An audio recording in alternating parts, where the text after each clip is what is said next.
Hi, I'm Dr. Paul, and I just wanted to share with you a disturbing trend that I'm seeing with more and more chiropractors that I'm working with. And let me just share with you what that disturbing trend is relative to marketing. And I'm specifically talking to personal injury attorney marketing, okay? So let me share with you what that trend is. First of all, let's go to a little background information. And here's the background information. When you look at the S-curve of economics, and that has to do with personal injury attorneys who do use chiropractors versus those that don't. And essentially what happens is, these are the statistics. The Insurance Research Council, and these come from the Insurance Research Council, is 87% of all patients, and this represents the S-curve of economics, who is utilizing personal injury patients and personal injury attorneys, who is utilizing chiropractors and who's not, okay? 87% of all automobile accidents have a connective tissue problem, injury. 87%. Now, the good news about that is that's a chiropractic issue. Chiropractic definitely is, the physical medicine of chiropractic is, there's nothing better than chiropractic to the restoration of each of the phases of healing, whether it's inflammation, repair, or remodel, that affects all three ranges of joint motion, the passive, active, and the paraphysiological joint space. There is nothing better than that for physical injuries. So, what does this say? This is a large market. Number two is 75% of the personal injury attorneys do not refer out. Only 25% of personal injury attorneys refer out. And that is, again, these are statistics from the insurance research. Now, the good and bad news about this is 75% of the personal injury attorneys do not refer out. In other words, when they get their clients, they take the clients and the cases and the doctors and the reports that they've dealt with, and that's what they use. So there's a large number of people, personal injury attorneys, 75%, who do not refer out. So that's a big target market. That's a big possibility. 32% of all personal injury patients go to CAM providers, and chiropractic is designated a CAM provider. That's complementary alternative medicine. Now, chiropractic care is the largest segment of the CAM providers for personal injury attorney patients, but it's only 32% of CAM. So my point in saying that also is, so many chiropractors that I talk to think that 90% of the personal injury patients go see chiropractors, and that's not the case at all. That's just a paradigm issue. That's a perception and a belief, and that alone stops them from ever seeing any opportunity. So those are the statistics, but here's the bad news, is the 25% of the attorneys who do refer out, they do have a perceived need. In other words, so that business, they are looking, and the number one factor of where they send that business to is location, because that's the number one factor that will destroy the case, is when the client, whether he lives or works, can't keep his appointment. So over on the left side, you got the advertising. On the right side, you got this huge amount of personal injury attorneys, 75%. Of their cases, 87% of them are soft tissue. They don't refer out. They have soft tissue injuries. And 68% do not go to CAM providers. That's how big this market is right here. That's the statistics. Now, here's the problem, is advertising will get the people, the personal injury attorneys who already have a perceived need. So that's from advertising. And the advertising formula is, again, dealing with demographics, psychographics, geographic, psychographic barriers, vehicles of delivery, unique sales position, need analysis, problem solution, why you offer, deadline. So that's the advertising formula, okay? Now over here, this is not advertising over here, this is sales. There's no perceived need over here. And this is where I'm seeing a disturbing trend with a lot of the chiropractors that I talk to, and here's what it is what gets these people to act, for you to get their business over here, that's educational sales, it's not advertising. And it's a total different formula. See, over here we explain the advertising formula. Over here, you still have demographics, psychographics, geographics, psychographic barriers, vehicle delivery. These things are still important in sales. But the most important thing in sales that applies that's not in advertising is this right here. You have to be able to take somebody through three phases of awareness to establish need. You got to get them through the admit, consequences, and personalization phase. And it's a relationship between establishing need versus minimizing obstacles that gets the person to act. And here's the disturbing trend is the need,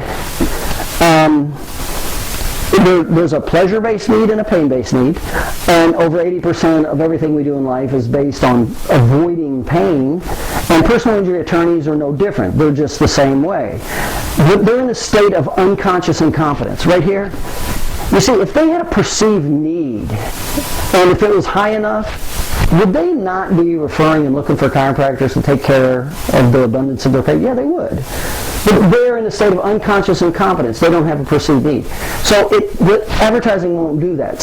You need sales, because sales, and knowing how to do sales, takes them through the three phases: admit, consequences, and personalization. So here's the disturbing trend: is it has to be a pain-based need, not a pleasure-based, number one, and you'd rather it be a primary pain-based need versus a secondary or tertiary. So here's the example. Let's say over here, when you're marketing to attorneys, and this is what I'm seeing, is the chiropractors, they don't know this formula or how to apply it, and that's what this whole series is that I'm putting together, audio, visual, etc., is what they'll do. And how to sell these people is to eliminate a primary need. Now, a secondary need would be good, and definitely if it's a need that hurts, if it's hurting them. And there's three primary needs with attorneys: loss of money, making money, and saving time. Those are the three. Those are all primary, not secondary. Okay. And so it helps if you solve a secondary need also, or a tertiary, but you certainly don't want to go into pleasure-based communication or sales. And so here's what happens. So these are the need categories, and they're different from the service categories. And you cannot intermingle service versus need. You see, if there's no perceived need, none of the services matter. And the top factors when there's a perceived need that the personal injury attorneys want are this. Number one is location, because that's the number one that's going to hurt the case. So they need a provider in the geographic area of where their patients are coming from. Number two is transportation. The very first question personal injury attorneys get from a client is, how can I get my car fixed quick or get transportation? So it really helps. You help solve this is a service category. Remember, if he doesn't think he needs your services, if there's not a need, he doesn't care if you have transportation or not, and he doesn't care where you're at. So there's a difference between service and need, and you have to be careful and you have to be knowledgeable to separate these in the marketing message. The third one is financial drivers. They want to make sure all the reports that they get are maximized out with the different providers, and you're covering all the financial drivers and the objective findings and all that stuff. So they're like a folder full of all the good documentation for the financial drivers. They would like for you to work with them relative to the bill. They're looking, that's important also. They definitely like timely reports. You don't want to have to keep calling back for reports. And the last one is when they call to get through. It's nice if that's a service category. By the way, the order of these service categories, this is the order from high service category to low service category. Your location is more important than you taking a phone call. The transportation is more important than timely reports. You see, so these are important in this order, but they're service categories. They are not need categories, okay?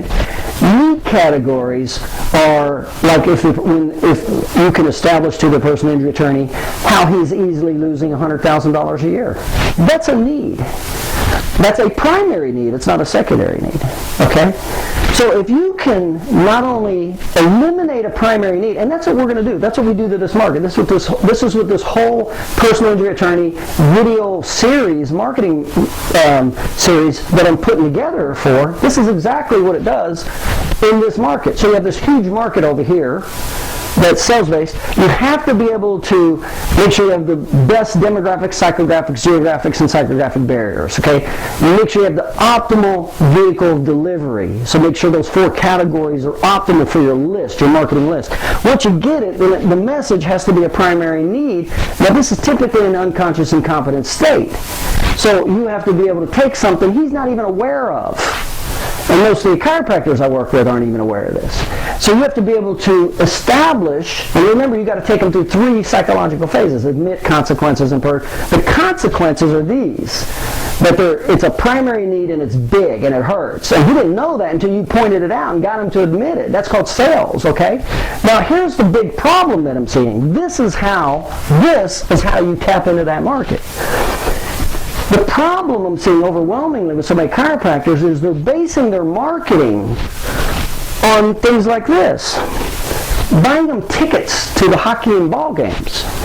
Buying them dinners. Strippers. I've heard strippers. The chiropractors are buying their attorneys strippers. Sending them flowers and gift boxes and things like this, okay? That's a disturbing trend. And here's why. Now, if you don't know any better, then that's last resort. There's a couple reasons why. Number one is, if your total marketing message is based, how strong is that? How strong is the marketing of buying them tickets? How strong and deep is that relationship as opposed to solving a primary need? Let me ask you, what would be more important to that attorney? You showing him something he didn't know before, how he's easily losing $100,000 a year, or you giving him tickets to the ball game? Okay, see, that's the difference between a pain-based need, primary need, versus a superficial, pleasure-based product or service. There's literally no company. Here's the other big problem with this, is anybody can do this. So you will get beat out by the next guy that gives them 2 tickets, or 2 dinners, or 2 strippers, okay? So be aware that if this is the angle you take, this is a very, very weak marketing message, most of the time not really very effective, costly, and they will easily move you aside for the guy who's willing to give them a little more. But if you are the one that took them from a state of unconscious incompetence, they didn't know how much potential money they were losing, number one. They didn't know how much money they could make by your services, knowing how to process a case with financial drivers and documentation and all these factors, okay? Even if it's a secondary need, it's still better than this over here. These are not even needs. They don't even need them. They can do it totally without them. So this is the absolute weakest position you can take. It's a pleasure-based marketing system. It's easily transferable by the next guy willing to pay for the bigger dinner, and you lose out just that fast. But if you're the person that knows how to eliminate their primary need, and remember, their primary needs are losing money, and remember, if they're in this category, they're in a state of unconscious incompetence. They don't even know this. That's why it's sales, not advertising. So if you can establish and get them to see, admit, take them from the unconscious incompetent state to conscious incompetent state. Admit consequences. Get them to see the impact of their ignorance or not working with somebody with your knowledge base. And that impact is significant. This is not significant. If they don't get a ball ticket, it's not significant in their life. This, if it's a primary need, it's significant. And so you not only know how to do this to this market over here, this big, large market. You not only know how to do this, but then you also have the location, some transportation. By the way, you have all the financial drivers, and you have the medical team to support the financial the medical document to support the financial demands. You will work with them relative to the bill, to keep it a third ratio for continuing an ongoing business. And your reports are timely. They don't have to ask you. You get them over there within 3 weeks, no more than 4 weeks. And they don't have to keep asking you for them. And you return their phone calls. Well, let me ask you, if you're an attorney, and I was able to do this to you, eliminate a primary need, which was one of those 3 factors, and these were the factors that were most important to you in that order, and I'm the guy, how much value did I create right here? How much value versus over here? If I only did this, how much value is there if I only knew enough to send them baseball tickets or hockey tickets, okay? So that's the disturbing trend that I'm seeing in personal injury attorney marketing, and most of it I found comes from ignorance, is the total unawareness of the S-curve of economics relative to personal injury attorney marketing and the difference between advertising versus sales. And by the way, the follow-up messages should not be flowers and bouquets. The follow-up messages should be the services you provide that help eliminate their primary needs. It's reminding them regularly through the follow-up messages, whether it's a newsletter, video, whatever, not flowers or candy, okay? You're going to get beat out really easy by the next guy who's willing to give a bigger bowl of candy. Not many people can do this, though. So if you learn this, you create tremendous value, and it doesn't matter. If you're the personal injury attorney, are you not going to send the person that knows how to do this in your life to the guy who's willing to give you tickets? Is that who you, if you're the personal injury attorney, is that who you're going to send the clients to? The guy who gives you a bowl of candy? So be aware there's a big difference, and that's what this whole video marketing series, I'm going very specific and into depth in the difference with advertising, sales, and publicity, and how to put it all together to totally create significant value. To be honest, they're afraid. They're afraid to lose you. That's the way you want it. You want them to be afraid because you feel such a vacuum in their life. So that's the marketing message. That's the difference between advertising and sales. Okay, so this is the whole video series I'm putting together, and we're getting out to you, okay? I'm Dr. Paul. Just wanted to share that alarming message with you.